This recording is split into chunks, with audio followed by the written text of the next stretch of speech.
Assalamualaikum warahmatullahi wabarakatuh. Saya Vina Rahmadani dengan NIM 250420172. Pada kesempatan kali ini, saya akan menyampaikan mengenai fenomena child free dalam perspektif hukum dan etika Islam. Pembahasan ini tidak hanya menjelaskan apa itu child free, tetapi juga faktor yang mendorong seseorang memilih child free itu sendiri dan bagaimana child free dalam pandangan Al-Quran, dan pendapat 4 mazhab serta kedudukan hukumnya dalam Islam. Apa itu child free? Child free adalah keputusan sadar dan sukarela dari seseorang atau pasangan untuk tidak memiliki anak, meskipun secara biologis dan ekonomi mereka mampu. Hal ini berbeda dengan childless, yaitu kondisi tidak memiliki anak karena faktor di luar kehendak, seperti masalah kesehatan atau biologis. Istilah child free mulai dikenal sejak tahun 1972 dan kini semakin dibahas di berbagai negara, termasuk Indonesia. Landasan teologis, yaitu Al-Quran. Dalam Al-Quran terdapat surat Al-Kahfi ayat 46. Allah menjelaskan bahwa harta dan anak merupakan perhiasan kehidupan dunia. Namun, dalam tafsir Al-Misbah karya Prof. Quraisy, si anak bukan hanya menjadi kebanggaan orang tua, tetapi juga dapat menjadi amal jariyah apabila dididik menjadi anak yang soleh. Jadi, Islam memandang kehadiran anak sebagai nikmat, sekaligus amanah yang harus dijaga dengan baik. Selanjutnya, tren child free di Indonesia. Data dari BPS menunjukkan bahwa jumlah perempuan yang memilih child free mengalami fluktuasi, bahkan meningkat pada tahun 2022 menjadi 8,2%. Hal ini menunjukkan bahwa fenomena child free mulai menjadi pilihan hidup sebagian masyarakat Indonesia. Karena itu, penting untuk memahami fenomena ini dari berbagai sisi, termasuk perspektif agama. Klasifikasi pilihan child free. Pilihan child free dapat dibagi menjadi 3 kategori. Pertama, voluntary, yaitu keputusan sadar berdasarkan prinsip atau gaya hidup.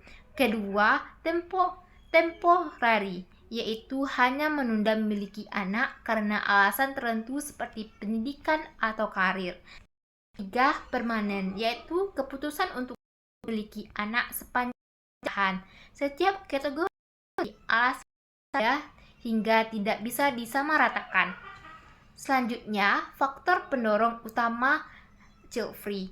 Ada beberapa faktor yang mendorong seseorang memilih child free. Dari sisi ekonomi, tingginya biaya hidup dan biaya membesarkan anak. Dari sisi karir, sebagian orang ingin fokus mengembangkan diri. Ada juga faktor psikologis atau merasa belum siap menjadi orang tua.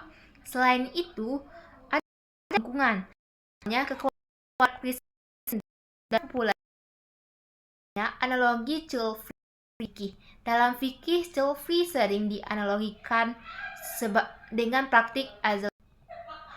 Mayoritas ulama memperoleh praktik ini selama ada kesepakatan antara suami dan istri. Oleh karena itu, child free tidak langsung dihukumi haram, tapi perlu dilihat dari tujuan, nilai, dan kondisi yang melatar belakanginya. Pandangan 4 mazhab. Keempat mazhab pada dasarnya memberi ruang terhadap pembatasan keturunan dengan syarat tertentu.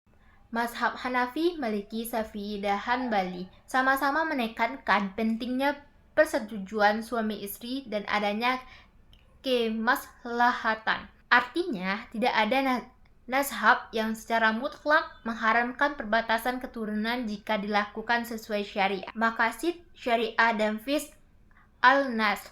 Dalam Maqasid Syariah terdapat 5 tujuan. Salah satunya adalah Fiqh Al-Nas, yaitu menjaga keturunan. Menjaga keturunan dianggap penting karena menjadi salah satu tujuan pernikahan dalam Islam.